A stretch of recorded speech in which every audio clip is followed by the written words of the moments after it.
And here at the Readout, we're going to try to get some answers. So joining me now is Dr. Amanda Calhoun, Chief Resident of the Yale University Psychiatry Program. Thank you so much for being here, Dr. Calhoun. I want to start with asking what kind of, without, obviously giving away any confidential information, concerns are coming your way in this moment?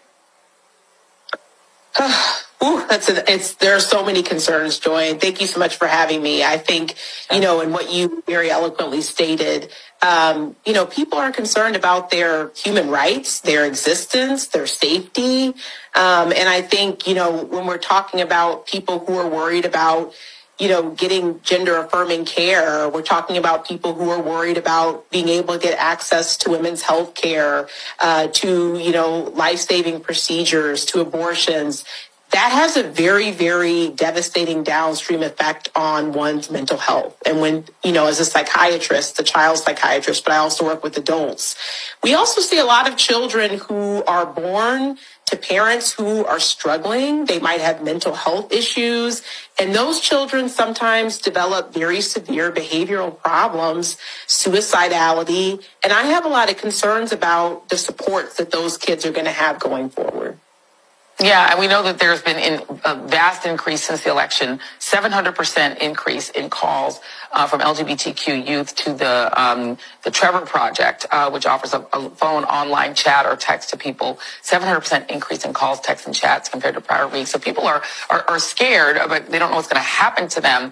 But I wonder if also are people challenged with the idea of how do you interact with people who voted for this? Right? If you are an LGBTQ person and someone in your family voted essentially against your rights, or you're a woman, knowing that, this man was calling people the B word, J.D. Vance was literally calling Kamala Harris the trash and said, we're going to take out the trash. I know a lot of Black women were incredibly triggered by that. And if you then meet somebody and they voted for the people who called you trash, or if you're Puerto Rican, and someone voted that way, do you recommend, just from a psychological standpoint, being around them? We got the holidays coming up. So I love that you asked this question because, there is a push, I think just a societal norm that if somebody is your family, that they are entitled to your time. And I think the answer is absolutely not.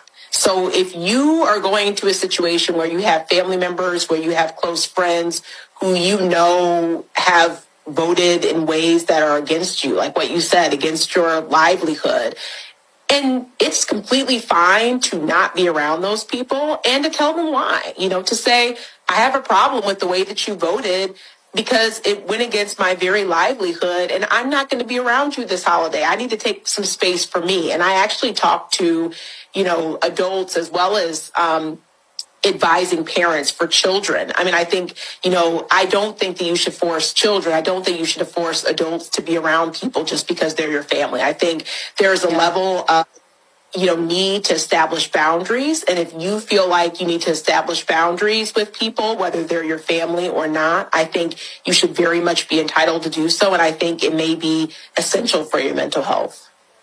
Do you recommend people limit social media time? And my executive producer, I can almost see her looking at me as I'm asking this question in this moment. I think one should think about how the social media is affecting them. So for some people, there are actually social media groups that can be quite grounding. That can be, maybe it's their only way to get some support, especially if maybe they're in environments where they're not feeling the support. So I think there can be healing aspects to social media, but I think you have to check in with yourself. So if you find you're going down a rabbit hole and getting in arguments on social media and seeing articles that are causing you to be angry and your blood pressure is increasing and your heart rate is increasing, then probably take a break from the social media. So I wouldn't say, 100%, definitely keep tabs on it. And let me ask, how do you explain to children, if a child asks, why did the man who insults people, who's cruel, who did really vulgar, gross things, that looked like a sexual nature on camera, and you had to take your kids away when he's on TV half the time because of the things he says and does? How do you explain to a kid why that person is the president? I think we need to explain that there are a lot to our children, that there are a lot of people who have these mindsets about women, and a lot of people that have, very damaging and concerning mindsets about women, about Black people, about transgender people, and that these people exist. And so I think we should be very upfront with children about that, because there are people that supported them. And there are a lot of people walking around today that support that rhetoric and that language. And children should be aware of it. They should protect themselves, and we should help to protect them. What should we say to little girls who were hopeful and who Kamala Harris was a role model, and and are now being, you have men online bullying women and saying, your body, my choice. And so that's for older, obviously young women, but for girls who are now devastated that it looks like this country really doesn't like women so much, and it doesn't like Black women specifically. I would say that it's a time for mourning, and I would say it's a time to be sad, to be upset, and to let those emotions out, but also to know that we as Black women, we've been through a lot. Women have been through a lot. We are a resilient group, and we will move forward. We will continue to move forward, and we will continue to stand in our own self and to value ourselves. So I would say, be your biggest cheerleader, find your people, find your support, and know that no one in office or otherwise tells you whether you have value or not. And so I would say we're going to keep on pushing, and we're going to keep on pushing forward. Dr. Amanda Calhoun, we're going to have you come back. This is great. Thank you so much. I really, truly appreciate it. I'm sure our audience does. So before I start this video, I'd like to thank Still Gray Xiang, Still Gray _ Xiang. If I pronounce the last name, I apologize, on TikTok for this video. So Dr. Amanda Calhoun, who was a Yale University child psychiatrist, is telling folks that if, for example, if a family member voted for Trump, distance themselves from them, don't want to deal with them, don't even want to see them, right?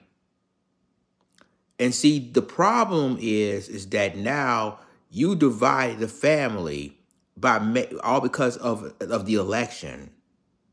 So you don't want to deal with that person because they vote for a person you don't want them to vote for. This is ridiculous. And I told y'all before, people has a right to vote whoever they want to vote for.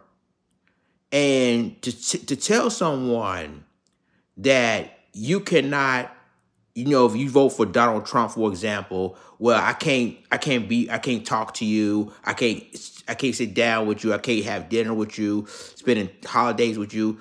This is showing you how ridiculous it sounds. And if that person don't want to deal with that person, it is what it is. But you don't want to deal with that person because of an election?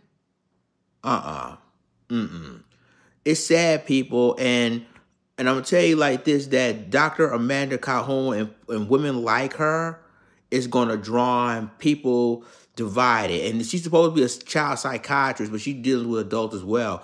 But it shows you that you want this to happen. You don't want family members to even dealing with each other over an election.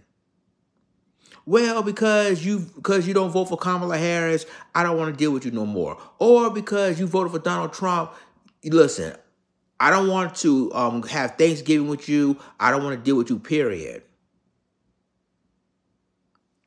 So you basically want to break up a family member over an election, over whoever they voted for? Give me a break. Let me know what you think in the comments.